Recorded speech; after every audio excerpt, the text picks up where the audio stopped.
इस साल की ये तीसरी कांग्रेस कार्य समिति की बैठक हुई। बड़ी महत्वपूर्ण बैठक थी।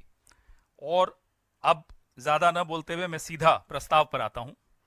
आज संसद के शीतकालीन सत्र के बीच में कांग्रेस कार्य समिति की बैठक हुई, जो अब तक 3 महत्वपूर्ण राष्ट्रीय मुद्दों पर तत्काल चर्चा करने से मोदी सरकार की हठधर्मिता के कारण विफल रहा है।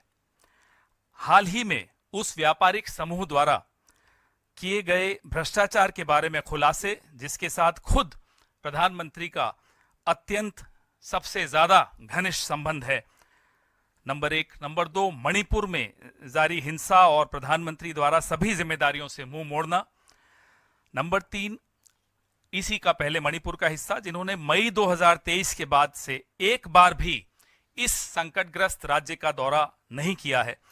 और तीसरा, हाल ही में उत्तर प्रदेश और विभिन्न राज्यों में सांप्रदायिक तनाव को बढ़ावा देने के लिए भारतीय जनता पार्टी द्वारा व्यवस्थित प्रयास।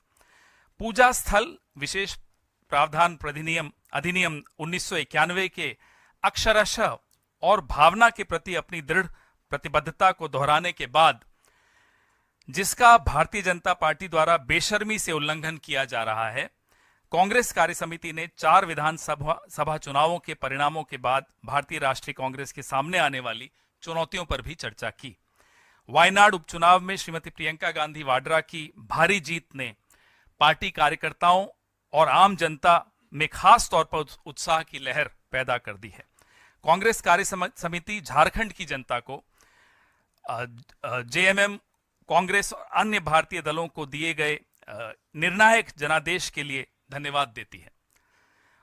उन्होंने प्रधानमंत्री, केंद्रीय गृह मंत्री, असम के मुख्यमंत्री और मध्य प्रदेश के पूर्व मुख्यमंत्री के नेतृत्व में भाजपा के खतरनाक रूप से विभाजनकारी और जहरीले ध्रुवीकरण अभियान को पूरी तरह से खारिज कर दिया है। कांग्रेस कार्य समिति जम्मू कश्मीर की जनता को स्पष्ट तरीके से एनसी कांग्रेस गठबंधन में विश्वास जताने के लिए धन्यवाद देती है, यह स्वीकार करते हुए कि हमारा अपना प्रदर्शन बेहतर होना चाहिए था। हमारी पार्टी जम्मू कश्मीर को पूर्ण राज्य का दर्जा बहाल करने के लिए दबाव बनाना जारी रखेगी। कांग्रेस कार्य समिति यह भी स्वीकार करती है कि हरियाणा में पार्टी का प्रदर्शन सभी उम्मीदों के विपरीत रहा है। बहुत सरल शब्दों में कहें तो कांग्रेस को राज्य में भारी अंतर से सरकार बनानी चाहिए थी, लेकिन ऐसा नहीं हुआ। राज्य में चुनावी गड़बड़ियों ने नतीजों को प्रभावित किया है, जिन्हें नजरअंदाज नहीं किया जा सकता। और कांग्रेस कार्य समिति यह भी स्वीकार करती है कि महाराष्ट्र में पार्टी का प्रदर्शन और वास्तव में हमारे एमवीए सहयोगियों का प्रदर्शन समझ से परे है और वास्तव में चौंकाने वाला भी है।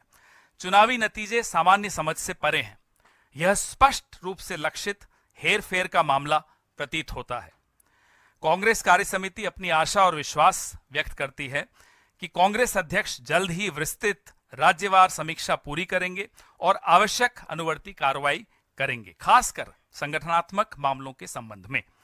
इन मामलों पर एआईसीसी स्तर पर और सभी राज्यों में तत्काल ध्यान देने की आवश्यकता है। कांग्रेस कार्य समिति सभी स्तरों पर कांग्रेस संगठन से इस मोड़ पर अधिकतम शक्ति और दृढ़ता को जुटाने का आह्वान करती है। निराश होने या घबराने की कोई जरूरत नहीं है। पहले से कहीं अधिक एकता और अनुशासन की आवश्यकता है। भारत जोड़ो यात्रा, भारत जोड़ो न्याय यात्रा और लोकसभा चुनाव अभियान के दौरान पार्टी ने लोगों के सामने जो मुद्दे रखे थे, वे हमारे देश के लोगों के लिए दैनिक चिंता के मुद्दे हैं। पार्टी को अपने नैरेटिव को लगातार मजबूत करना चाहिए। इसमें पूर्ण सामाजिक न्याय सुनिश्चित करने के लिए जाति जनगणना, अनुसूचित जातियों, अनुसूचित जनजातियों और ओबीसी के लिए आरक्षण पर 50% की सीमा को हटाना, राजनीतिक संरक्षण के माध्यम से अर्थव्यवस्था में बढ़ते एकाधिकार पर नियंत्रण और निरंतर मूल्य वृद्धि और बढ़ती बेरोजगारी शामिल है।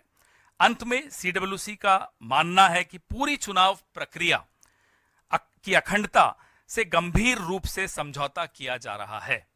स्वतंत्र और निष्पक्ष चुनाव एक संवैधानिक जनादेश है, जिसे चुनाव आयोग की पक्षपातपूर्ण कार्यप्रणाली द्वारा गंभीर सवालों के घेरे में लाया जा रहा है। समाज के कई वर्ग निराश और बेहद आशंकित हो रहे हैं। कांग्रेस इन जन चिंताओं को एक राष्ट्रीय आंदोलन के रूप में उठाएगी। धन्यवाद।